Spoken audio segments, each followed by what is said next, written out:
Happy hump day, everybody. Welcome back to your source for fantasy hockey news and degenerate gambling breakdowns. It is the Locked On Fantasy Hockey Podcast. Thank you for joining us. Let's get right to all the fantasy news that you need to know right now. Your Locked On Fantasy Hockey, your daily podcast on fantasy hockey. Part of the Locked On Podcast Network, your team every day.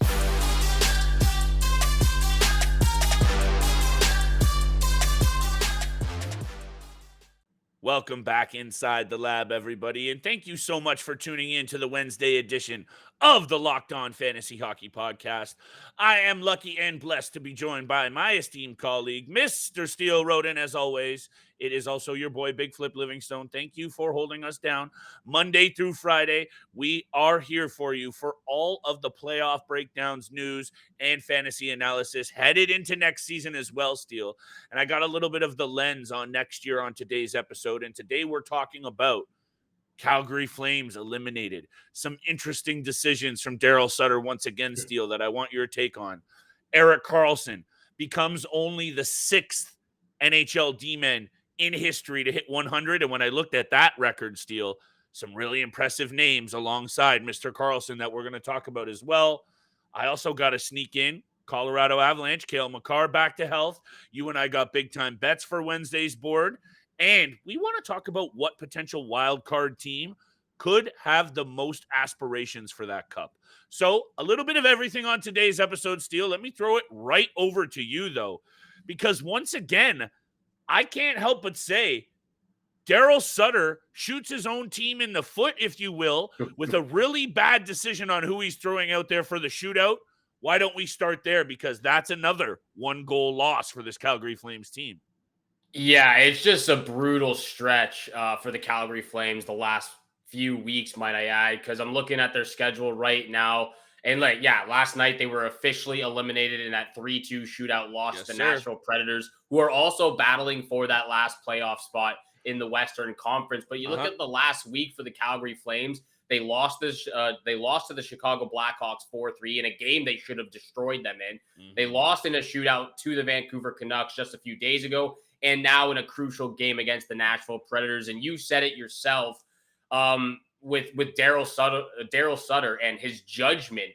I can't believe, and I don't understand the reasoning of putting Nick Ritchie in the shootout for an attempt against UC Saros. Didn't make any sense. I don't know if you saw the post-game press conference for Daryl Sutter giving his reasoning about that. Oh, I saw apparently, it. Yeah, Nick Ritchie scored on Saros before in a shootout. Like, that is an absolute bonehead move from Daryl Sutter and the coaching staff. I can't believe that neither Tyler Toffoli or Elias Lindholm wasn't taking that shot instead of Ritchie, especially in a game where there's two crucial points. You need to win this game. You cannot afford an overtime loss, and you go out and do that. So poor judgment all around. And I want to, bring up what Craig Button said on TSN the other day as well, that this is a place where nobody in the Calgary Flames organization thought they would be at the end of the regular season. A top-tier coach that didn't have a good season, a top-tier goaltender that didn't have a good season, top forwards that didn't have a good season. All around, it just didn't work, and it wasn't a good season. And to be honest with you, I've been seeing this floating around the last, since last night, that this could be a really different approach for the Calgary Flames this offseason, and it could be a big splash as well with moving some pieces and changing the atmosphere in the room. Hey, that might be where the needle is headed. And before I give you that breakdown on what I think about this situation very quickly, my bad. Today's episode is also brought to you by Game Time. Download the Game Time app, create an account, and use code LOCKEDONNHL for $20 off your first purchase. Got to get that in there. Got to pay those bills, Steele. We love the Game Time app, and it is so easy to use. I'm going to talk about it a little bit more later on in the show, so we got to give Game Time that love. But realistically, I'm with you here. I understand percentages, actually, even though I'm not a numbers guy. I get what he is trying to fall on here, but this is what I think about this situation. This Calgary Flames coaching staff, anchored by Sutter, going out doing them. This is just, they're sticking to their guns. This is how they're going to do it. They're going to play their way. They're going to play the team their way, and it hasn't worked out, and so be it. I swear, that's just how it feels, Steele. Because Andro Mangiapane, 17 goals, I know. But Tyler Toffoli to be left off? What he's been doing, and you did a really good job talking about him the other day, how we thought it was going to be the pieces around in Calgary making him better, and all he's done is made his team better.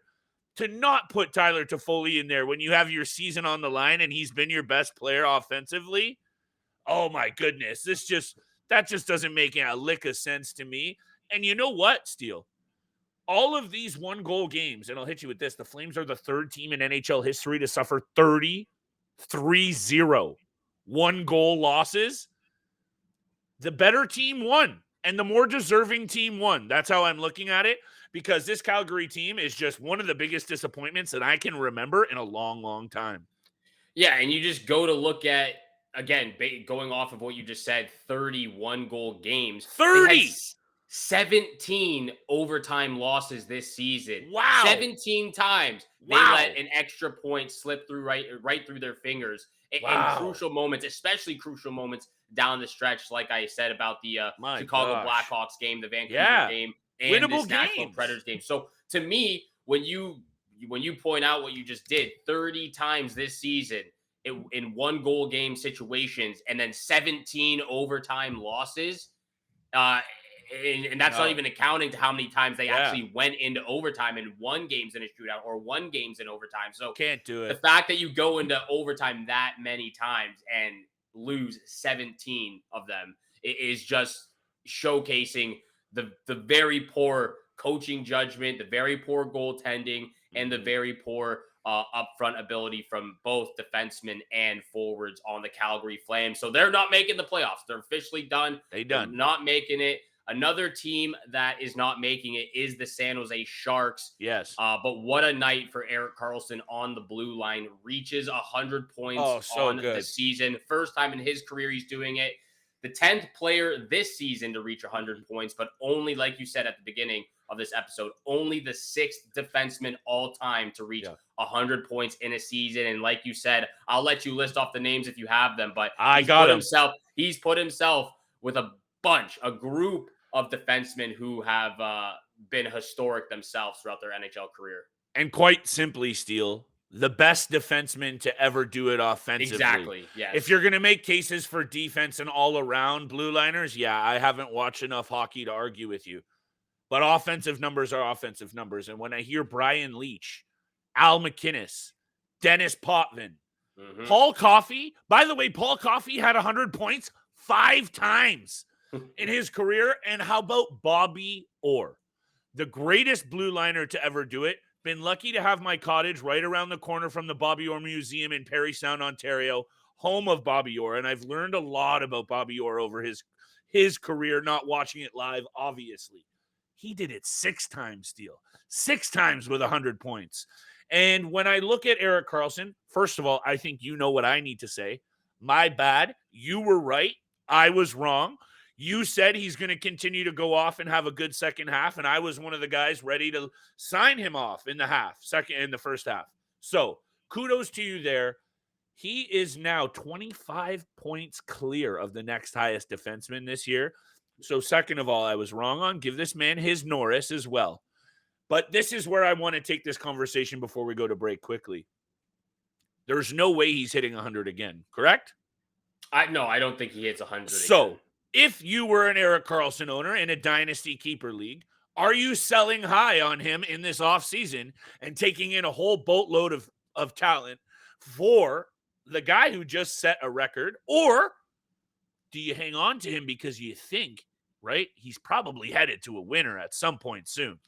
Yeah, and maybe we can continue this conversation after the break. Yes. Simply put it, I don't think he'll get to 100 points again, but I still think he'll be putting on a showcase moving forward because we've seen Erik Karlsson do this before, and he hasn't looked this good since back in 2015 when he was with the Ottawa Senators and they went all the way to the Eastern Conference Finals. So for me, I'm not saying he's not gonna hit 100 points, but he's going to continue to put on a show for all the fans out there.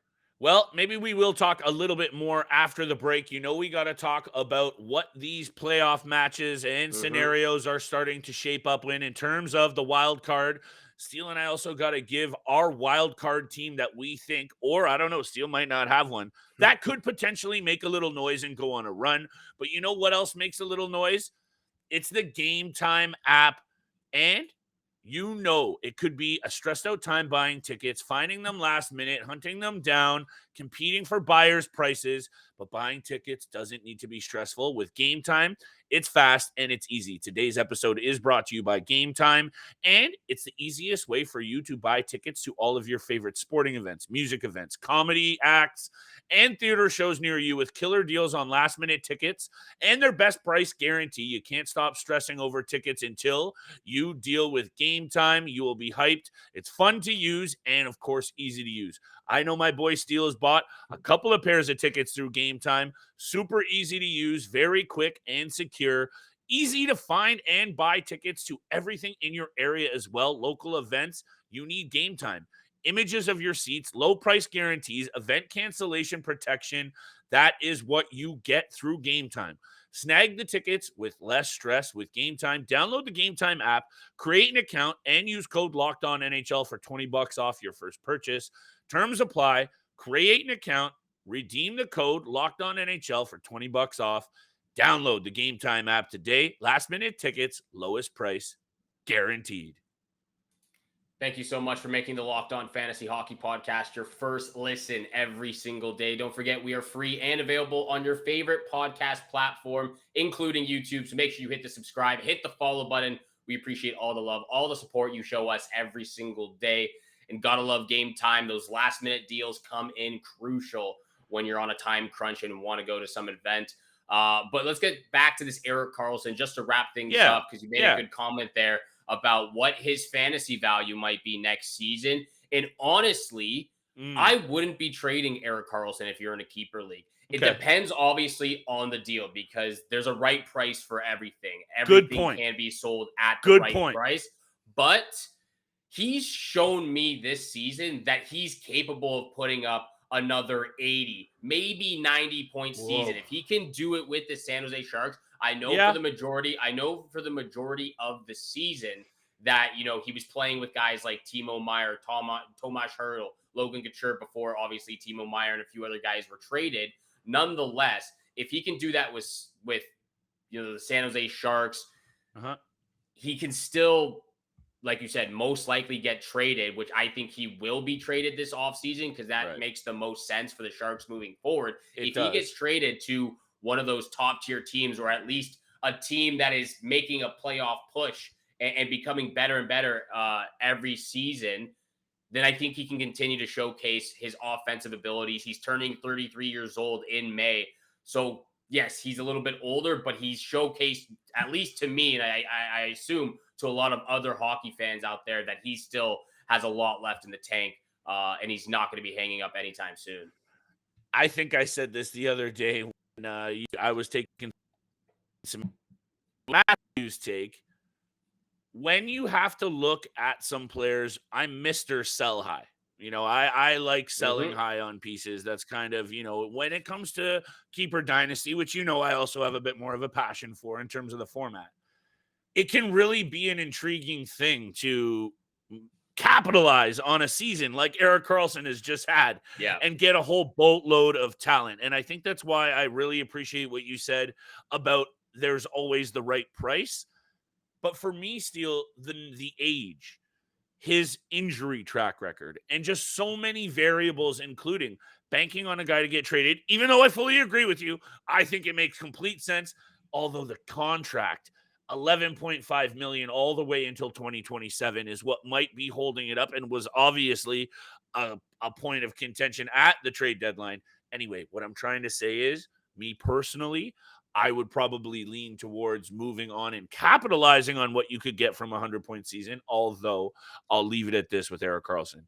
I remember one of those playoff series when he was an Ottawa Senator, and I forget who they were playing, but he threw that saucer pass, the length of the rink. That was one of the most special things I ever saw live watching a game on TV. And he still has that magic. And you made that point as well. So Yeah. all I got to say is with Erik Karlsson, when you're in the mix with the Leaches, Coffees, and all the other guys we mentioned and Bobby Orr, we got to come on this show and give this man his flowers. And that's what we just did because that was a special year. Now, if you're okay with it. Real quick with Erik Karlsson though, because with Erik Karlsson, because you're saying because of his age and everything, and I do agree with that point, but we've said the same thing for Sidney Crosby, and I'm not trying to compare the players, even though they're both very talented. But we got to compare it in this instance because Sidney Crosby is one of those players that have dealt with injuries and that have impacted his fantasy value at time. That's why his fantasy value went down a little bit this year, because people were scared of that injury-prone kind of status that Crosby has. Nonetheless, he goes out, plays a full season, almost 80 games so far, and puts up 91 points. Both players have dealt with injuries, very different circumstances. I understand that. But Erik Karlsson's 33 years old. He's turning 33. Sidney Crosby's 35. And if Karlsson's putting up more points as a defenseman than Sidney Crosby right now, I think you might as well hold on to him because he's showing that he's got it in the bag. I'm not disagreeing that you hold on to him. That angle that you're taking, I don't know if I'm here for because he just missed 69 games over the last 4 seasons, and I don't think Sid's anywhere near that number. But in the same vein, I hear you. I just don't want to ever compare those two players, and comparing a forward's value to a D-man's. Now we're getting into a dicey situation, but anyway, great season from Karlsson. I was wrong. You were definitely right, so maybe you continue to be by hanging on to him. I'd be selling him. We'll revisit all of these situations over the next couple of weeks and into the offseason, Steele. We'll have lots of breakdowns for the fans out there. By the way, tomorrow, special returning guest Josh Wegman of The Score, senior writer and fantasy hockey guru. Make sure you're tuned in, tapped into tomorrow's episode.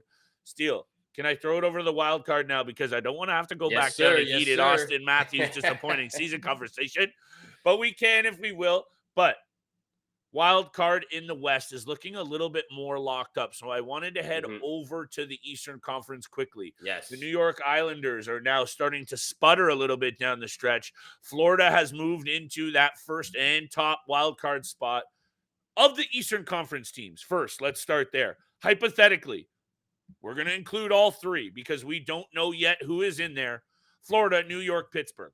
In your mind, who is the most capable of whatever, first round aside, any one of these teams able to make a little bit of noise here in this playoffs? Yeah, I think there are. And, obviously we're talking about the Eastern Conference. We'll talk about the West in a little bit. Yeah. But to me, I honestly believe that both the New York Islanders and the Florida Panthers can disrupt a lot of those top tier teams in the Eastern Conference. I'm not saying they will. I'm not betting on them too. Actually, I am betting on the Islanders because I think they can beat the Bruins in a very tough matchup. But I think both the Islanders and the Panthers can make a deep playoff run if they get out of that first round. Like I said, I've been saying this for a while now. I 100% believe that Ilya Sorokin can steal the New York Islanders that first round series against the Boston Bruins. Obviously, if they make the playoffs, Barzal, he's listed as day-to-day right now. He's working on himself. He's getting close. He could be getting close. He probably is close. I assume he'll be back for that first round matchup as well. And if they can get him back, that's just a plus. But truly, I believe Ilya Sorokin can be that goaltender to steal a round from the Bruins. If they do, I think they can make a deep playoff run because they beat the Bruins back in beat the Bruins back in 2021 in the semifinal, in the Eastern semifinals. They've proved that they can get to the Eastern Conference Finals before. If they go up against Tampa Bay, which has been their Achilles heel that has really hurt them in the past, that could be a problem. I truly believe the Islanders can, based off of Ilya Sorokin. Plus, I'm even going to go with the Florida Panthers because if the Florida Panthers do face the Carolina Hurricanes in the first round, you and I have been saying this for weeks now that we are nervous about the offensive ability and the pressure that is going to be on Martin Necas. It's going to be on Sebastian Aho because you don't have Pacioretty. You don't have Svechnikov. Can Brent Burns at 38 years old play at that playoff atmosphere type of level? He probably can. But again, we're talking about the offensive ability. So to me, if the Panthers and Islanders get out of the first round, I do think they can make a deep playoff run, but I'm not saying that they will because anything is possible in the playoffs. That was so nicely said that I don't even know. I just kind of want to move on to I just kind of want to, nicely done, my friend. And also, thank you so much for standing up for, I think, what I was saying about Sorokin all offseason Oh, yeah. long. And I know, like, it's not, I went off the rails a bit and I drafted him too high. Okay, whatever. I'm in last place. That's what happens when you draft live on TV and you got to go against a kid and the god named Mr. Steele Roden. But anyway, Florida, to me, going into Carolina, if that's what, and it looks like that's what it is right now. Of course, that could change, Steele, but that's what we're going with hypotheticals. To me, I'm taking Florida in 6. And you and I are going to do our breakdowns. We're going to go series by series and give our predictions. And I honestly can't wait for those episodes. So make sure everyone's tuned and tapped in for that because that's coming up only in a couple of days. But yeah, the goal scoring is concerning for me with the Carolina Hurricanes because when games get tight and you even still can't produce those goals, I don't care how good you can play defense because you need someone to score a clutch goal. Anyway, quickly, take us to break, my friend, because I do want to talk maybe a little bit more abbreviated on this Western Conference side of things, but we still got to give the West their due. Take us away, my friend. And big time bets coming up, of course. Big time bets, of course. Thank you so much for making the Locked On Fantasy Hockey Podcast your first listen every single day. We appreciate all the love, all the support our listeners show us every single morning, Monday through Friday. Find us on your favorite podcast platform, including YouTube. So hit the subscribe, hit the follow button. We appreciate it. And just to quickly wrap up the conversation of the Eastern Conference teams to go on more about the Florida Panthers, if Alex Lyon plays the way that he is playing right now, again, that's just another kind of piece and threat because what he's been able to do in the last 7 games, obviously he lost in overtime to the Toronto Maple Leafs the other day, but it was a 2-1 overtime loss. Before that, he had won 6 games in a row with one shutout and this. 7-1 in his last 8 games. One shutout. The save percentage is above .920. Goals against average. I can't get it off the top right now, but nonetheless, the stats have been absolutely incredible. And the fact that they're getting this type of goaltending when they couldn't get it out of Bobrovsky or Spencer Knight is pretty good in this last stretch of games for the Florida Panthers. Moving on, though, to the West, if you want to flip. Yeah, let's do it. All I was going to say was Bobrovsky was also starting to play really well before he got sick. And, he's been missing with illness. And all I also wanted to add was sometimes these unpredictable variables headed into the playoffs add into what you just said. It's a whole new season. And don't tell Alex Lyon after he's gone on this heater that he can't go in there and make some big time saves and ruffle a bit of feathers, because now, if anything, these kinds of teams are loaded with the confidence that they need to go out there and make some noise. And you know me, and I will move on from this. I so very badly want the Boston Bruins to get their comeuppance in the first round. All the accolades, all the awards that are going to come their way, and all of those top historic titles that they've already achieved. Oh, that's just the Leafs fan coming out in me right there. I'm really sorry about that, guys, but I so badly want it to happen. Let's head over to the West, Steele. Take us there. Yeah, Western Conference for me, this is very easy breezy with what the matchups are looking at with in that obviously wild card spot. I think Vegas will handle Winnipeg in the first round. They'll move on and obviously just be ready to face in the second round whoever they go up against. And what if it's the Oilers who move into that spot, Steele? Because that's possible too. No, yeah, I know it could be. I'm just saying playing devil's advocate. I'm saying whoever faces them, they're getting dusted. Oh yeah, whether it's Vegas or Edmonton facing Winnipeg, they're gonna handle Winnipeg and just move on to the second round. I think the same goes for Colorado or Dallas, whoever finishes top of the Central Division. Whether it's Colorado or Dallas, I think they do the same thing with Seattle. I think if it is Dallas, Seattle maybe could upset them. But if it's Colorado will just handle the Seattle Kraken very easily as well. Yeah. And I just don't believe the Kraken or the Jets to be legitimate threats to make a deep run. I think all legitimate threats from wild card spots come from the Eastern Conference. The only thing that gets spicy for me, and again, we record a little early, so we're ahead of Tuesday's action, so we don't actually know what's shaking out in a big, loaded NHL schedule on Tuesday night. But actually, when I look at this, I would feel more comfortable if I was betting on a team to get in and make noise would be the Nashville Predators. And that's only because I like UC Saros. And I'm actually not confident with any of these wild card teams on the Western Conference side of things. And I know Seattle has had a step-up season. I just don't think they're there quite yet, and a lot of that has to do with the defensive goaltending end of things. Your boy McCann hits 40. You deserve some credit on that one as well. I think way back when he had 5 goals, you said you like him to pop 35. So, again, more flowers to you, my friend. But, yeah, I don't know. And I wanted to – this is where, I'm going to come out of my Austin Matthews disappointing season shell a bit and hit you with this take, Steele. And I'll share the screenshots on Twitter because your boy went on a little bit of a futures heater, and some of that money went on the Edmonton Oilers. And what I'm seeing from Edmonton now, and I think I said this at the exact same time of year last year, and you were accurate to say, Mike Smith, I'm not buying it. I'm drinking the Stuart Skinner Kool-Aid. And why not? When you have these two stars doing what they're doing offensively, Steele, this is going to be a hard team to deal with. Right now, who is stopping Connor McDavid and Leon Draisaitl? Because I don't see it. So, Colorado, yes, they're the reigning champs. To me, the team headed into the playoffs in the Western Conference that is going to do the most damage, I say Edmonton all the way to the Cup final.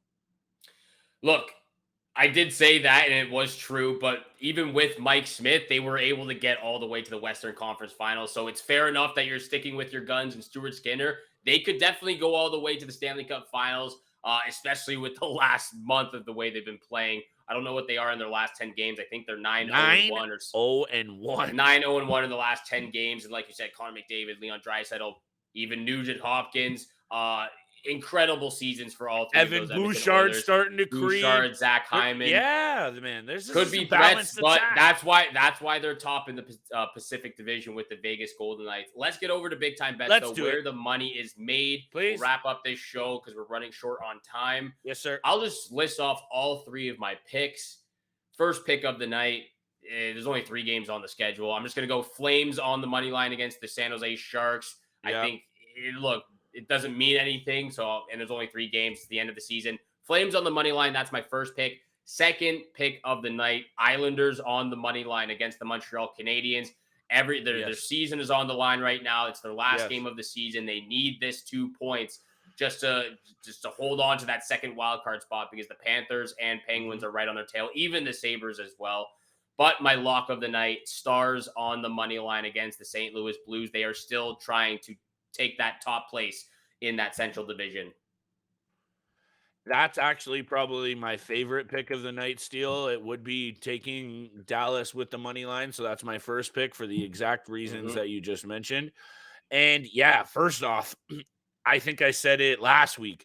Ease off the bets on these nights, people. Like there's just I know there's always money to be made here and there, but just these are the nights that are real sketchy for me. And my second pick, under in the San Jose Calgary game. You mentioned it. Nothing to play for. Both teams may be a bit defeated. Both teams looking to the golf course. I just see this being a snooze fest. Calgary's a mess.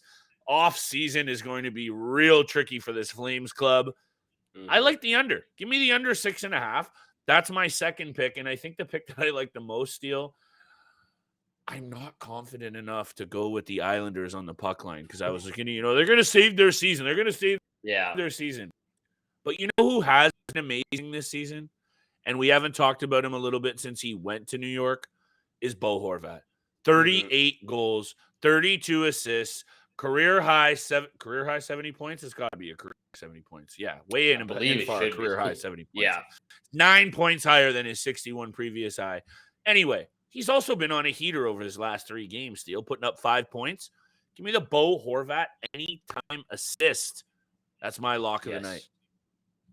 I like that lock of the night actually a lot because he has been heating up on my fantasy team as well. Those are all the picks for Wednesday night. Make sure you lock them in, put your money where your mouth is. Thank you so much for making the Locked On Fantasy Hockey Podcast your first listen every single day. For your second listen, check out Game to Game. Every moment, every performance, every result. Locked On Game to Game covers every game from across the NHL with local analysis that only Locked On hosts can deliver. And again, thank you so much for tuning in for today's episode with Flip and I. Have a great day. Good luck with all your bets out there, and we shall see you back here again tomorrow.